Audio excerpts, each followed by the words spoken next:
Hi, this is Garrett with Gwydion Reviews, and it is time for a review of the new Young Thug album, Business is Business. This is Young Thug's first album since his arrest in early 2022. The project released while he was in jail, and he's currently slated to go to trial in July. Now, I'm not going to say too much about this because the whole situation is way out of my depth and I don't really have anything to say. Plus, this album is barely about his incarceration outside of a couple of tracks. I'm really only focusing on what Thug represents to us on this album. So, what are my thoughts? Well, okay, here's the thing. The style of hip-hop that Thugger takes on here is not my favorite. I've never been much of a fan of trap. I get its appeal, and like with every musical genre, there are exceptions, but it's not for me personally. On that note, Business is Business simply doesn't grab me. For the most part, I found the songwriting, the beats, and the performances to be pretty uninteresting and subpar.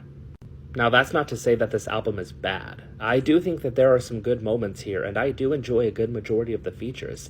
It's just that, in my opinion, the vast majority of the project is rather dull.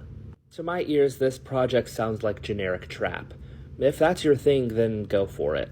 You'll definitely get more out of this than I did. Now, what I will say is that I do respect Thugger for getting this album out there in the midst of what's happening to him. Even if I don't care for it, I do respect the hustle. 4 out of 10, closer to a 5 than a 3.